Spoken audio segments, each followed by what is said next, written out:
Caio, bom dia. Bom dia. Eu tô numa posição que eu não posso errar. Não pode, né? É o trem do Japa. É aquele cara, ele é o trem do japonês. Trem do japonês. A estrada não pode falhar. Não pode falhar. Não pode ter erro no caminho, Gabriel. Não pode ter erro. Não, vamos lá. Não posso errar. Eu sou missionária na África Sei. há alguns anos. Mas desde a minha infância eu sofro com a luta contra o homossexualismo. Aí não dá pra errar. No campo missionário essa luta é muito mais difícil. Muito forte. Ainda mais porque está longe do pai, da mãe, das raízes, da família. E tem um detalhe, lá ela é uma hipermissionária, é uma santa brasileira andando Imagina. no campo missionário. Então se um negócio desse também acontece do lado de lá, é para linchamento espiritual, dependendo da cultura Do onde ela local. esteja inserida. Nossa. Por outro lado, o tesão que dá aumenta. Porque você está longe dos fiscais imediatos, dos fiscais parentais da sua condição, que são pai, mãe, família, isso, aquilo. Sim. Então exacerba o teu tesão essa distância. Ao mesmo tempo, a função missionária dela numa terra estranha faz com que esse tesão exacerbado pela distância Sim. da família e da cultura a coloque numa situação perigosíssima, porque qualquer erro dela nessa área, dependendo da cultura onde ela foi colocada como campo missionário, pode ser triturante e devastador para ela. Você veja como a gente vai tentar salvar o mundo sem ter resolvido os seus próprios problemas. Ela fala isso aqui, E sabia? você vai ferrando o planeta. Você pode sair encagalhando o mundo. Encagalhando. É terrível. Sim. Isso gera encagalhamento. Encagalhamento missional. Exatamente. Você vai, eu estou sofrendo de encagalhamento missional. Estou produzindo isso na Terra. Foi o que o cristianismo fez, não se resolveu e foi salvar o mundo. Aí fez essa bostalhança. Encagalhamento. Essa bostalhança terráquea. Aliança. Pois então, Caio, Deus tem me ensinado muito, sabe? Mas eu estou na dúvida se entrei na obra para minimizar e esconder essa luta em meu ser. Normalmente é assim. O campo missionário é uma espécie de sepultura, suposta sepultura de frustração pessoal. Olha isso. Aí o cara, para sepultar a frustração missionária, frustração pessoal, se dedica a um chamado missionário. Que doideira. Vai fazer trabalho de coveiro psicológico da sua frustração pessoal no campo missionário. Vou enterrar minha frustração na China, num país árabe, em algum lugar assim. Mas olha, eu não fiz outra coisa na vida a não ser conviver com esse tipo de situação. A vida inteira. Ai. E aí? Agora eu não sei se eu volto ao campo ou se eu fico em casa. De qualquer forma, sei que essa é uma luta que terei que travar por longo tempo. Luta contra a tentação. E tenho muita gente que, se eu parar, terei grandes problemas para enfrentar. Eu não quero ser pedra de tropeço para que outros se envolvam na obra missionária e nem escândalo ou pedra de tropeço para a Igreja de Cristo. O que eu faço, Caio? Minha querida, esqueça a obra missionária, esqueça isso tudo e pense na integridade do seu ser. O que adianta o homem ganhar o mundo inteiro e perder a sua alma? É uma pergunta que, antes de tudo, deveria ser feita por aqueles que acham que têm a missão de salvar o mundo inteiro. Que normalmente é uma missão bem missionária. Missão missionária, é redundância. É pleonasmo supravicioso.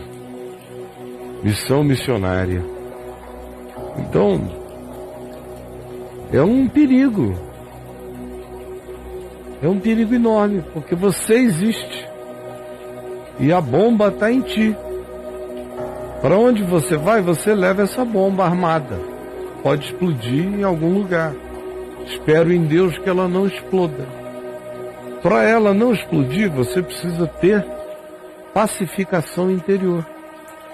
Como Jesus disse, existem aqueles que nascem eunucos. Nascem e de maneira inata, nascem para quem diz que não existe o indivíduo assexuado, dessexuado, homossexuado, ou de qualquer outro, transexuado. Olha aí o que Jesus disse. Há uns que nascem. É uma condição congênita em relação ao sexo. Nesse caso, o indivíduo nasceu sem heterossexualidade. Nascem eunucos ou nascem efeminados. Nascem como os eunucos eram para a antiguidade. Nascem em terceiro termo. Uns nascem. É uma condição presente, visceral. Assim como eu nasci heterossexual, tem gente que nasce não hétero. Não são a maioria, são uma minoria, mas é uma minoria que existe, e existe assim desde a condição genética. Nascem assim. Tem uns que os homens fazem tornarem-se assim. Usos, abusos, imposições, brutalizações, que acabam se transformando em condicionamentos, em vícios, em traumas que se instilam nas pessoas, e embora elas não tenham nascido com aquela natureza, pelo trauma elas se inclinaram e não conseguiram voltar daquela inclinação traumática estabelecida sobre elas. E carregam essa luta, porque elas são ambivalentes, essas pessoas. Elas não nasceram assim, então tem uma dimensão delas que não é conforme o trauma impôs. Então, a ambivalência é caracterizada pelo choque entre a natureza original desses indivíduos e o desenvolvimento traumático da experiência da identidade dessa pessoa. Mais cedo ou mais tarde, esse choque gera um conflito, que no caso de gays eu costumo chamar de trauma gaytizado, que assambarca todo esse espectro do que não nasceu, mas se tornou, por causa de contingências variadas, ou até de escolhas. Porque existe o âmbito das escolhas também. E tem um terceiro nível que Jesus diz, que é aquele que se fez eunuco. Que se fez. Nesse caso original da fala de Jesus, é aquele que decidiu se assexuar, não se conjugalizar, não se casar. Decidiu isso porque tinha uma vocação superior. Eu quero viver dedicado ao reino de Deus. Então, se eu fosse heterossexual, eu deixaria de ser, essa pessoa diria, porque não dá para eu conciliar um casamento e filhos com a dedicação exclusiva que eu quero dar ao anúncio dessa palavra e a vivência anunciadora dessa palavra. Então, não cabe isso na minha vida. Como eu tive alguns amigos que fizeram essa escolha com essa consciência. Também a pessoa, o missionário, a missionária homossexual. Já conheci alguns. A história também.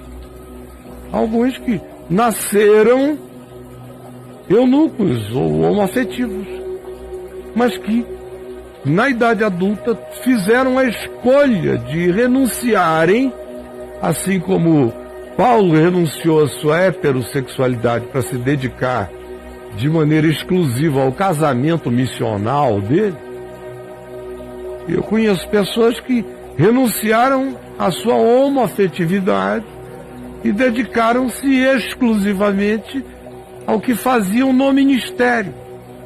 Se não for assim, com esse nível de consciência, se for, ao contrário, usando o ministério como camuflagem para que ninguém perceba o conflito do indivíduo, mais cedo ou mais tarde irá arrebentar e estourar. A menos que o indivíduo, com essa lucidez proposta por Jesus no Evangelho, e com essa pacificação de identidade ensinada por Jesus, faça a escolha que eu acabei de mencionar. Agora, se você entrar no meu portal e escrever eunucos, eunucos e traumaguetizados. Eunucos sozinhos, 53. 53 para eunucos. E traumaguetizados. Eunucos e traumaguetizados. 53 eunucos. Traumaguetizado. Deu o quê? Ainda está rodando lá? Traumaguetizado. Traumaguetizado. Deu 2 só aí. Não. Traumaguetizado. Tá errado, sem o hífen dá 5. É. Olha lá, eu coloquei aqui. Traumaguetizado. Bota singular. Uhum. Mas dá uma chegada aí e bota... Mesma coisa. Eunucos pelo reino de Deus. Eunucos pelo reino de Deus. Vá lá e leia. E tem o livro, Eunucos pelo reino de Deus. Você deveria ler esse livro. Urgentemente. E eu recomendaria no ambiente do meu portal que você lesse o meu livro Sem Barganhas com Deus. Sim. O quanto antes. Sem barganhas com Deus. Mas o que você achou aí? Eunucos pelo reino de Deus, 38. 38 eunucos pelo reino de Deus.